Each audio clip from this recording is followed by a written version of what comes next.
오늘 시간에 주신 하나님의 말씀입니다. 하나님의 말씀은 구약 성경 출애굽기 3장 6절부터 15절까지 말씀입니다. 제가 가진 성경은 구약 84면쯤에 있습니다. 출애굽기 3장 6절부터 15절까지의 말씀, 우리 함께 교독하실 텐데 마지막 절은 같이 읽도록 하겠습니다. 또 이르시되 나는 내 조상의 하나님이니 아브라함의 하나님, 이삭의 하나님, 야곱의 하나님이니라. 모세가 하나님 배웠기를 두려워하여 얼굴을 가리매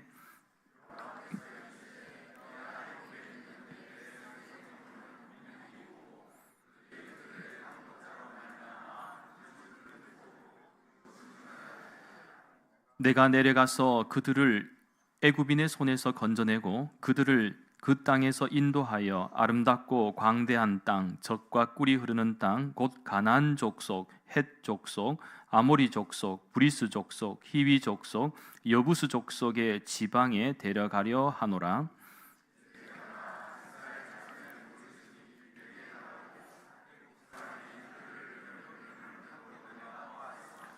이제 내가 너를 바로에게 보내어 너에게 내 백성 이스라엘 자손을 애굽에서 인도하여 내게 하리라.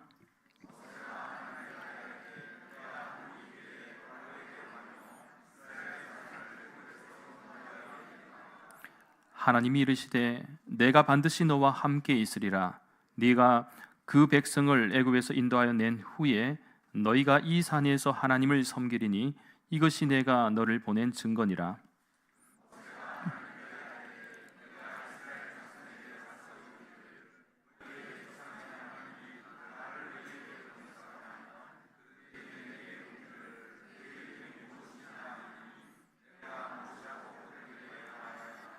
하나님이 모세에게 이르시되 나는 스스로 있는 자이니라.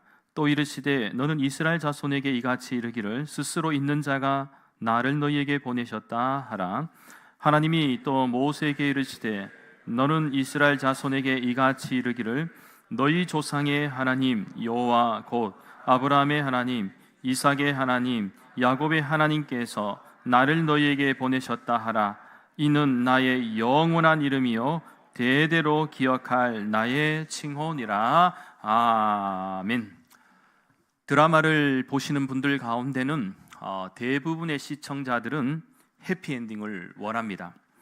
문제는 아무리 과정이 아름답고 좋고 멋져도 주인공이 죽는다거나 사랑이 이루어지지 않는다거나, 꼭 이루어졌으면 좋겠는데 사랑이 이루어지지 않습니다. 또는 성공하지 못하는 그런 어떤 새드 엔딩이 되어버리면 대부분의 시청자들은 실망을 합니다. 이러려고 내가 지금까지 시청했느냐? 시청자를 기만했다. 작가는 사죄하라. 피켓은 안 들겠지만 이런 식의 감정이 올라올 수가 있습니다. 그런데요, TV에서 보는 그 드라마는 가상이고 또 비현실적인 요소를 많이 담고 있습니다. 물론 어느 정도 그 현실적인 그 내용들을 참고하여 시나리오를 쓰고 또 이야기를 풀어가지만 절대로 현실은 아니라는 것이죠. 그러나 우리의 인생은 하루하루가 리얼리티와 같습니다. 따라서 어떻게 보면 드라마보다 더 드라마 같은 인생이 바로 저와 여러분의 인생일지도 모릅니다. 왜냐하면 저와 여러분 각자의 삶의 스토리는 한 편의 드라마를 넘어서 현실이라는 것이죠. 현실이고 그 누구도 내 인생을 대신해 줄 수 없는 사실이라는 것. 그래서 인터넷에서 발견한 그 중년 여성 질환 그 자가 진단이 있는데 아주 현실을 잘 표현한 것 같아서 잠시 좀 소개하겠습니다. 첫 번째, 남편이 갑자기 멋있어 보입니다. 평상시에는 왼수아들 같았는데 갑자기 너무 멋있어 보이는 거예요. 백내장입니다. 두 번째, 남편 등에 업혀보고 싶다. 골다공증입니다. 세 번째, 걷다가 남편 쪽으로 몸이 기운다. 관절염입니다. 네 번째, 남편을 보면 가슴이 뛴다. 갑자기 막 가슴이 뛴다. 연애 때가 막 생각나고 신혼 때가 막 생각나고 막 가슴이 콩닥콩닥 뛰는데 부정맥입니다. 다섯 번째, 남편과 달달한 커피를 마시고 싶다. 당뇨병 증상입니다. 여섯 번째, 애교 섞인 목소리가 나온다. 갑상선 질환입니다. 여러분은 위에 6가지 중에 몇 개에 해당되는지 잘 모르겠습니다. 누군가 웃자고 만든 풍자적인 이야기지만 이것이 풍자가 아닌 나이가 들면 들수록 젊었을 때보다 더 사랑하고 존중하는 인생이 되었으면 좋겠습니다. 이게 또 어떻게 보면 역전의 모습이죠. 모두가 그렇게 할 수 없다고 할지라도 해내게 된다면 의미 있는 인생이 될 줄 믿습니다. 자, 그런 의미에서 오늘 본문에서 설명하는 모세가 등장합니다만 이 모세는 이스라엘 역사 가운데 가장 위대한 지도자 가운데 한 사람이죠. 참고로 모세의 생애는 출생에서부터 왕궁에서 보낸 시간이 40년, 또 좌절과 절망에 얼룩져 보내던 그 미디안 광야에서 보낸 시간이 40년, 그리고 하나님의 부르심을 받고 민족을 구원해내는 또 지도자로서의 광야에서 보낸 시간이 40년입니다. 그러니까 이 모세의 일생을 이야기할 때 120세의 그 일생을 살았다면 이 모세는 3단계로 나눌 수가 있습니다. 그런데 이 한 단계를 마치고 다음 단계로 나아갈 때면 언제나 무너짐의 모습이 있었습니다. 특별히 읽지는 않았지만 오늘 본문 이 앞에 출애굽기 2장의 말씀에 주목하시면 1단계는 이 모세의 불행했던 어린 시절, 이 태어나자마자 이 사랑하는 부모님과 어쩔 수 없이 떨어져야 하는 그런 불행한 시절이 있었습니다. 그러나 하나님의 은혜 가운데 당대 대이집트 제국의 왕자로서의 삶을 거치게 되지 않습니까? 이 공주가 발견함으로써 정말 절망적인 인생이 될 뻔했지만 하나님의 은혜로 구원을 받고 이 입양됨으로써 이 왕족의 삶을 살게 되죠. 그러면서 이제 2단계로 넘어가는 시점이 모세가 장성하였다라는 걸 볼 수가 있는데요. 그것이 이제 출애굽기 2장 11절 말씀에서 발견할 수가 있습니다. 모세가 장성한 후에 한 번은 자기 형제들에게 나가서 그들이 고되게 노동하는 것을 보더니 어떤 애굽 사람이 한 히브리 사람 곧 자기 형제를 치는 것을 본지라. 여기서 이 장성했다라는 것이 이렇게 표현되고 있습니다만 얼마만큼 나이가 들었는지는 좀 알 수가 없지요. 이 말씀만으로는 보면 분명히 장성한 것은 맞는데 얼마만큼 나이가 들었는지는 알 수 없는데 이것을 알 수 있는 방법은 신약 성경 사도행전 7장 23절 말씀에 주목하시면 나이가 40이 되매 그 형제 이스라엘 자손을 돌볼 생각이 나더니 라고 구체적인 이 모세의 나이에 대해서 이제 언급하고 있다라는 것입니다. 그렇게 어떻게 보면 여기서 장성했다라는 것, 이제 나이가 40이 되었다라는 것은 성숙기이죠. 그죠? 어느 정도 이제 성숙기라고 볼 수가 있고 또 반대로 보면 혈기가 왕성한 시기라고도 볼 수가 있습니다. 그러나 이제 본격적으로 무엇인가를 할 수 있는 때에 이 모세의 인생이 무너지고 있다라는 사실입니다. 그래서 왕궁에서 쫓겨나게 된 직접적인 계기가 된 사건을 이제 방금 읽으신 11절 중후반절 말씀에서 잘 설명하고 있는데요. 그들이 고되게 노동하는 것을 보더니 어떤 애굽 사람이 한 히브리 사람 곧 자기 형제를 치는 것을 본지라. 이 내용입니다. 여기서 우리가 주목할 단어는 바로 히브리 사람 곧 자기 형제라는 표현입니다. 그러니까 모세가 왕궁에서 쫓겨나고 권력자의 자리에서 추방당하는 비극적인 사건을 설명하고 강조한 단어가 바로 히브리 사람, 곧 자기 형제라는 말입니다. 어떻게 보면 모세는 이집트의 왕자로 살고 있었죠. 그런데 40세가 되기까지는 사실 자기 자신만을 위해서 살았다라고 볼 수가 있는데 40세가 된 이후부터는 어떤 것을 보게 됩니까? 이 왕궁 안에서의 삶을 보는 것이 아니고 이제 다른 사람의 삶이 보이기 시작하는 거예요. 그러니까 이 다른 사람이라 하는 것은 이 같은 동족의 어떤 삶이 이제 보이기, 눈에 들어오기 시작한 것입니다. 그래 보면 이 모세의 의식 속에는 히브리인이라는 이 자의식을 가지고 있었다라는 사실을 우회적으로 우리들에게 잘 보여주는 대목입니다. 그러면서 모세는 이러한 인식 속에서 크게 두 가지 사실을 보게 됩니다. 하나는 히브리 노예들이 고되게 노동하는 것을 보았고, 또 다른 하나는 그 노역의 현장에서 애굽 사람이 자기 동족을 심하게 때리는 것을 보았습니다. 한마디로 이 핍박받고 있고, 그죠? 압박을 받고 있다는 것을 보게 됩니다. 참고로 여기서 고되게 노동한다는 것은 히브리 원어로 살펴보면 시베르탐이라고 하는데, 이것은 그냥 일반적인 의미로 우리가 뭐 노동하는 거 있지 않습니까? 일하는 그런 개념이 아니고 혹독한 노역을 나타낼 때 사용되는 단어입니다. 그래서 예전에 그런 말 있잖아요. 좀 더 쉽게 이해하기 위해서는 지금도 있겠죠. 아오지 탄강. 예, 정치 사범들은 아오지 탄강 간다. 북한에서, 그죠? 그런데 아오지 탄강 가면 가장 혹독한 노동과 이 학대가 있죠. 실제로 그는 그 아오지 탄강에서 경험한 사람들, 탈북민들 가운데 이 노동 현장을 이렇게 이야기한 사례들이 너무나도 많습니다. 보면은 정말 지옥과도 같고 너무너무 춥죠. 뭐 북쪽이니까, 그죠? 얼마나 춥겠습니까? 이 남한하고도 비교할 수 없을 정도 그 추운 데에 뭐 환경이 우리하고는 비교할 수 없을 정도로 그렇게 힘듭니다. 그러니까 이 혹독한 노동이라는 하는 것은 한마디로 짐승처럼 그렇게 일을 하다가 자신이 잘못한 일이 아님에도 불구하고 맞아 죽을 정도로 매를 맞거나 또 작업하는 당시에 또 어렵지 않게 죽임을 당하는 뭐 그런 일들이 빈번했다라는 것을 알 수가 있습니다.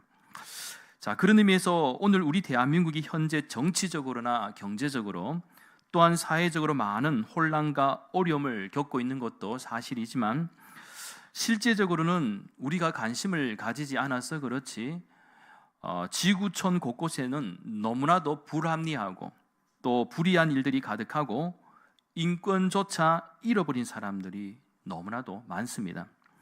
그나마 우리 대한민국은 자유민주주의를 추구하며 어느 정도 이 선진국의 의식을 가지고 있기에, 물론 지금도 우리가 온전한 민주주의를 향해서 가기에는 아직도 ING라고 생각할 수 있고 또 부족한 부분도 많이 있습니다만, 그래도 계속해서 발전하고 성장하고 있는 것은 사실이죠.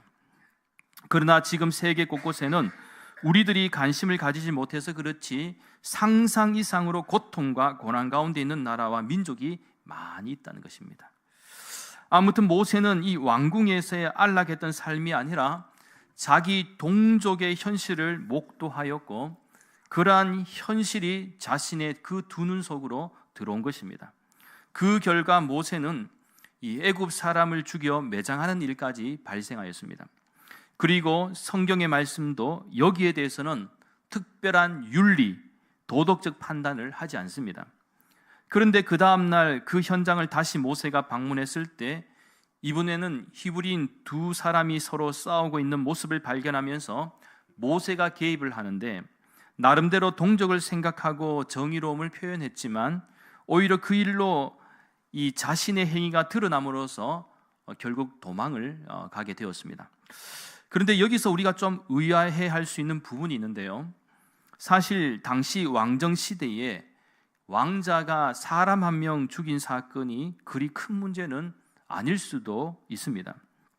그리고 어떻게 보면 싸움을 말리는 이집트 왕자에게 또 노예가 대들었다라는 것도 사실 이해하기가 쉽지 않죠. 물론 뭐 같은 동족의 입장에서 생각하면 어느 정도는 생각할 수가 있겠지만, 이미 신분이 왕자고 노예지 않습니까? 그런데도 그렇게 글쎄 대들 수 있다, 고발할 수 있다. 그리고 또 바로 왕에게 있어서 왕자가 행한 일이기에 이 왕자, 이 왕족은 어떤 일을 저질러도 어느 정도 많이 봐주지 않겠습니까? 뭐 죽이려고 들지는 않는다는 것이죠. 그런데 왜 이럴까? 자, 여기에 대해서 여러 주석학자들은 그 이유를 이렇게 해석하기도 합니다. 아마 왕자들이 어느 정도 장성하게 되면, 이제 성경 말씀에 보면 장성하게 되었다고 좀 전에 우리가 말씀을 읽었잖아요. 장성하게 되면 언젠가는 왕권을 둘러싸고 궁중의 정치 세력 간의 암투가 있을 수도 있기에, 결국 모세 같은 경우도 어떻습니까? 정통 어떤 혈통의 자식이 아니지 않습니까?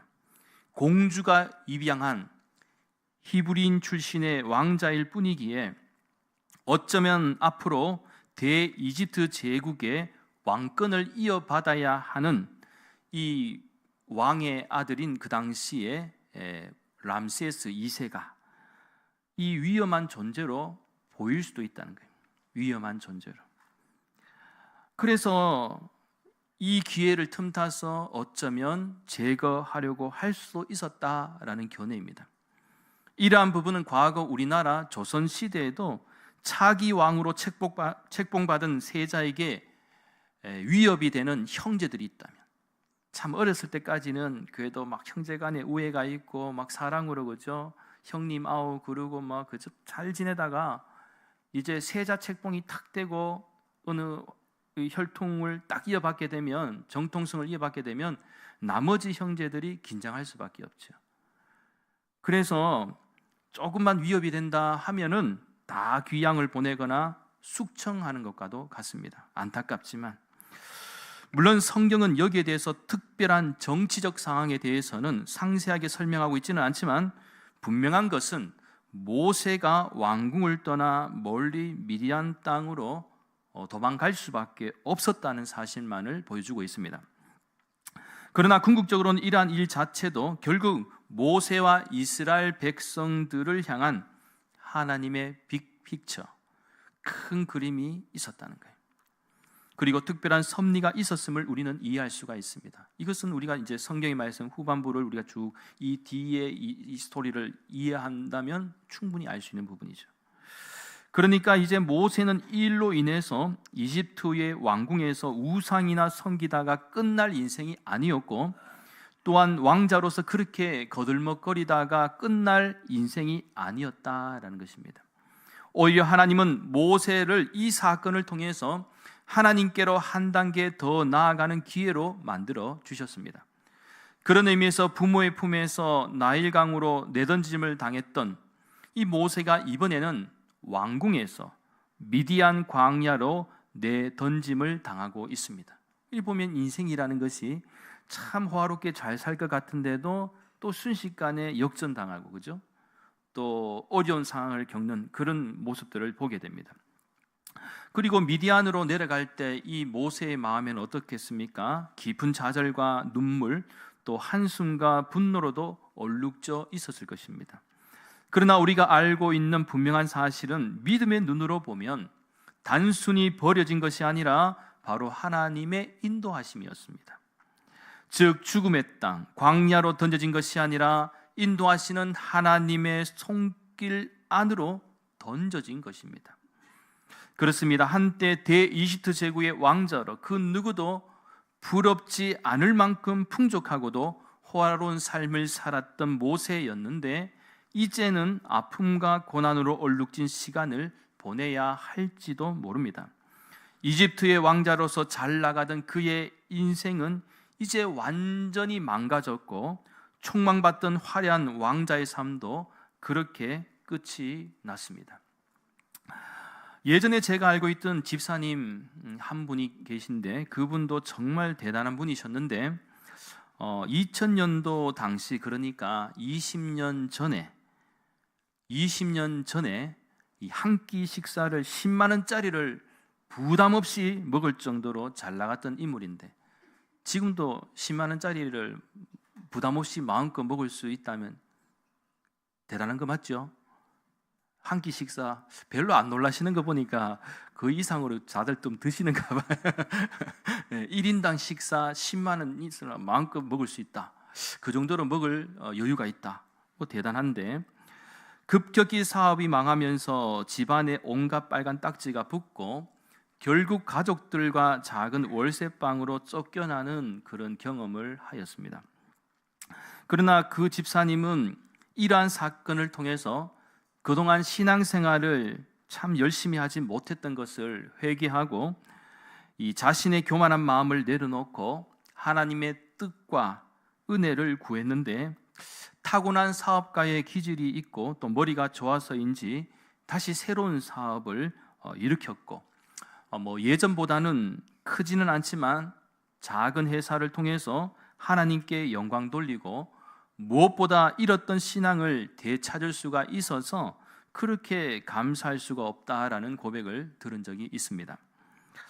지금 모세의 상황도 어떻게 보면 그렇습니다. 어느 가사의 노래 제목처럼 아 옛날이여 하는 생각이 얼마나 들었겠습니까?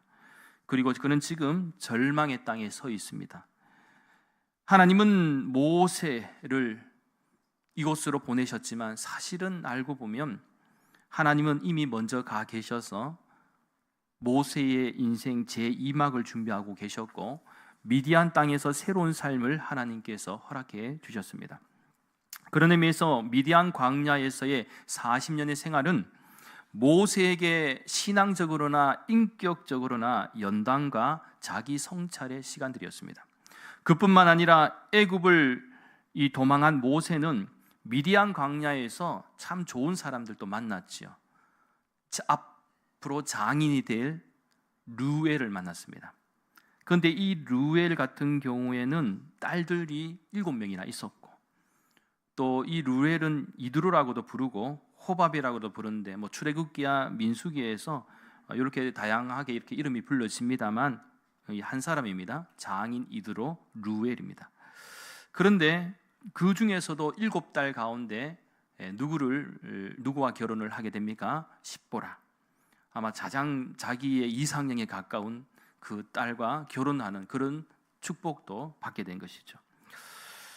그리고 아들을 낳았는데 그 아들이 게르솜입니다. 첫 아들을 게르솜인데 이 게르솜은 이방인, 객이라는 뜻을 가지고 있습니다. 한마디로 도피했던 그곳에서 이방인이 되었다라는 의미를 담고 있는데 사실 죽음을 피해서 도망해서 정처 없이 헤매다가 미디안 광야 땅으로 와서 거처를 정했지만 모세는 이 미디안에 와서도 그냥 객처럼 느껴졌다는 거예요. 사실 어떻게 보면은 가족도 이루었고 그죠? 자식도 낳고 하면은 사실 복되게 생각하면 좋은데 왜 이렇게 생각하고 있을까 할 때는 그런 게 있잖아요, 여러분. 그냥 어느 정도 산다 할지라도 마치 삶이 다람쥐 쳇바퀴처럼 돌아가고 그냥 뭔가 새롭게 도전할 만한 비전도 없고 그냥 이대로 나이는 먹어가고 그렇게 하다 보면은 좀 삶에 무의미함이 있잖아요. 뭔가가 이렇게 도전하지 않은 어떤 뜨거운 열정도 없고 그냥 이렇게 평범하게 살아가는 그런 현실을 보면서 그냥 이렇게 앞으로 내가 뭘 하겠나 그러면서 그냥 이렇게 사는 거죠. 그런데 어떻게 보면 모세는 잊혀져가는, 저물어가는 인생처럼 보였다는 것입니다. 그렇습니다. 비록 모세는 자신의 인생이 이제는 끝난 인생, 그렇게 저물어가는 인생처럼 보였지만 중요한 것은요, 하나님은 절대로 그렇게 보시지 않았다는 게, 하나님의 관점은 달랐다는 게. 그러니까 미디안은 그냥 보내진 자리가 아니라 하나님 앞에서 새로워진 존재로, 가슴이 뜨거워진 존재로, 나아가 하나님의 능력에 사로잡힌 존재로 회복하는 자리였다는 거예요. 그러면서 모세가 깨달은 바가 무엇인지 아십니까? 바로 하나님의 도움 없이는 아무것도 할 수 없는 자신을 발견하게 됩니다. 혈기왕성하고 힘이 있어서 스스로가 교만했던 이 과거 자신의 부끄러운 모습이었지만 이제는 40대 때보다도 80세가 되어서는 결국 하나님의 도움이 없이는 아무것도 할 수 없다는 그런 생각을 하는 지금이 모세에게는 오히려 더 완벽한 하나님의 일꾼이 되는 합격선에 도달하게 되었다라는 것입니다. 그래서 우리는 이러한 모습을 가리켜 믿음의 역설이라고 부를 수가 있는데요, 믿음의 역설이란 사도 바울이 고백한 바와 같이 약할 때 강함을 주시고 아무것도 내 힘으로 할 수 없을 때 내게 능력 주시는 자 안에서 내가 모든 것을 할 수 있는 은혜를, 그리고 불가능하다고 생각한 일들을 가능하게 만들어 주신 것을 의미합니다. 오늘 보면 6절 말씀에 주목합니다. 6절 말씀 함께 읽도록 하겠습니다. 또 이르시되 나는 내 조상의 하나님이니 아브라함의 하나님, 이삭의 하나님, 야곱의 하나님이니라. 모세가 하나님 배웠기를 두려워하여 얼굴을 가리매. 하나님이 모세를 찾아오셨습니다. 그리고 말씀하십니다. 나는 내 조상의 하나님이라. 아브라함의 하나님, 이삭의 하나님, 야곱의 하나님이라. 하나님은 모세에게 3대 조상에 대해서 언급하시면서 그들의 하나님이심을 말씀하시죠. 이렇게 말씀하신 이유는 하나님은 과거 조상들만의 하나님이 아닌 바로 현재 모세의 하나님이심을 말씀하기 위함이었습니다. 마찬가지로 하나님은 모세의 하나님을 넘어 오늘 저와 여러분의 하나님이심을 믿습니다. 아무튼 하나님께서는 오늘 본문 7절과 9절까지의 말씀에서 이스라엘의 고통, 즉 자기 백성의 고통을 들으셨음을 말씀하고 있습니다. 한마디로 이들의 현실을요, 안 보신 것이 아니고 이미 다 알고 계시고 다 보고 계셨다는 거예요.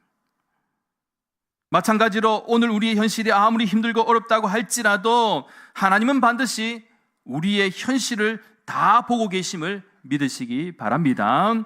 그렇습니다. 하나님은 모세를 지금까지 보고 계셨고 이제는 모세가 하나님의 마음에 합하게 되자 그에게 다시 사명을 주시기로 작정하셨습니다. 같은 민족을 억압자로부터 구원할 수 있는 위대한 지도자로 다시 세움을 받은 것입니다. 결국 하나님께서 모세를 다시 부르신 것은 뭐냐? 하나님의 일을 맡기기 위함이었습니다. 마찬가지로 오늘 우리 시대, 우리 대구 난강교회 모든 믿음의 성도들도, 가정들도 우리를 믿는 자로 부르신 것은 바로 하나님의 일을 맡기기 위함임을 믿습니다. 모세가 힘이 다 빠졌을 때, 더 이상 내가 무엇을 해야 할지 모를 때, 아무런 소망도 비전이 없다라고 생각할 그때에 하나님은 찾아와 주셨고 할 일을 맡기셨습니다. 그래서 여러분, 인생은 80부터입니다. 그러니까 80세 이하분들이 맞나? 이런 생각하실 수가 있겠죠. 그런데 여러분, 80세 이상 되신 분의 눈빛은 다릅니다. 인생은 80부터입니다. 그러면 백수시대 때에 80도 건강하시면 얼마든지 할 일이 많습니다. 그런데 중요한 것은요, 하나님이 맡기시면 80부터입니다. 하나님이 하시고자 하면 말릴 수 없는 거예요. 우리는 불가능하다고 생각하는 순간에도 하나님은 우리에게 역설적인 인생을 허락하시고 또 역전의 인생도 허락하시고 역전의 신앙을 통해서 승리케 하신다는 거예요. 따라서 혹시라도 여러분 가운데도 정말 열심히 살아가고 있는 것 같은데 생각보다 일이 잘 풀리지 않고 꼬여버린 인생처럼 느껴지십니까?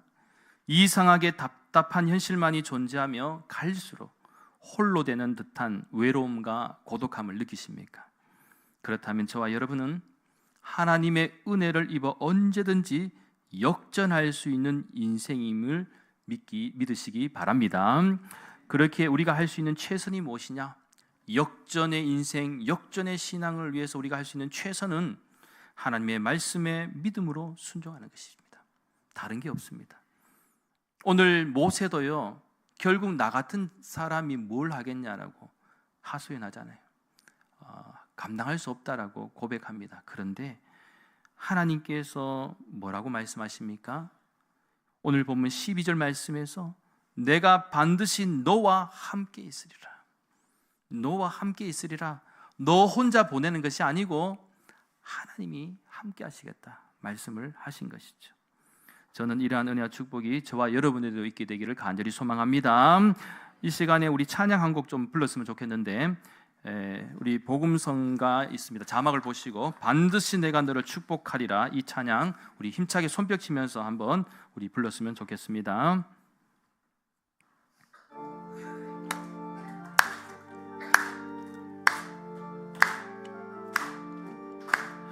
반드시 내가 너를 축복하리라.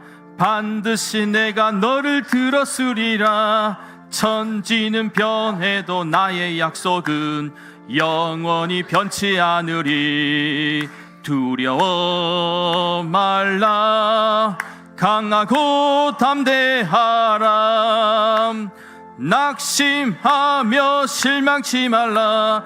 낙심하며 실망치 말라. 실망치 말라. 내 소원 이루는 날 속히 오리니 내게 영광 돌리리. 영광의 그날이 속히 오리니 내게 찬양하리라. 반드시 내가 너를 축복하리라. 반드시 내가 너를 들었으리라. 세상의 소망이 사라졌어도 온전히 나를 믿으라. 두려워 말라. 강하고 담대하라. 인내하며 부르짖으라. 인내하며 부르짖으라. 부르짖으라.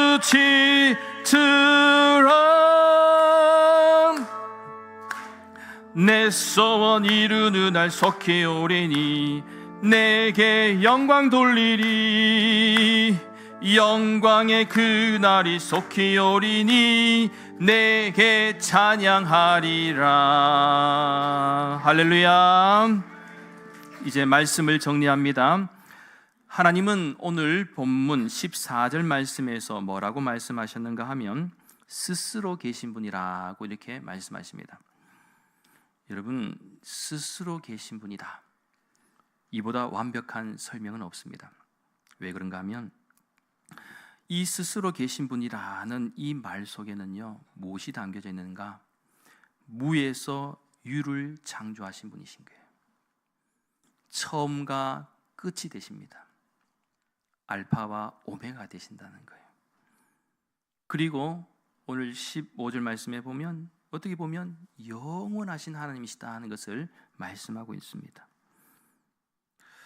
그렇게 우리가 하나님께서 우리와 함께 하시기로 그 약속하신 하나님의 약속의 말씀을 믿는다면 우리 믿는 성도들은 어떻게든지 무엇을 해야 됩니까? 그 하나님의 손을 붙잡아야 되는 것이죠. 어떻게든 주님의 손을 붙잡고 우리가 할 수 있는 최선이 무엇이냐? 그 말씀에 믿음으로 순종함으로써 우리가 승리를 쟁취하는 것입니다.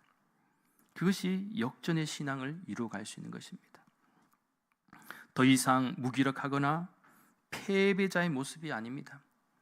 우리를 승리케 하시는 주님의 말씀에 순종함으로써 늘 역전의 신앙을 이루어가는 복된 믿음과 삶이 될 수 있기를 예수님의 이름으로 간절히 축원합니다. 기도드리겠습니다. 거룩하신 하나님, 저희들의 인생은 언제든지 성공할 수도 있지만 때로는 실패할 수도 있습니다. 인생의 경험을 통해 우리는 우리 자신을 돌아볼 때가 있지만 우리가 가진 그 한계를 경험하면서 오히려 하나님을 만나게 하여 주시고, 아무리 힘들고 어려운 환경과 상황을 경험한다고 할지라도 여전히 우리를 살피시고 도우시기를 원하시는 하나님을 붙들어 다시 역전의 인생, 역전의 신앙을 이루어갈 수 있는 복된 믿음의 권속들이 되게 하여 주시옵소서. 그래서 저희들의 삶이 다하는 그날까지 하나님의 말씀에 잘 순종함으로써 놀라운 하나님의 복과 은혜를 누릴 수 있는 기쁨과 감사가 있게 하여 주시옵소서. 감사를 드리며 모든 말씀 거룩하신 예수님의 이름으로 간절히 기도하옵나이다. 아멘.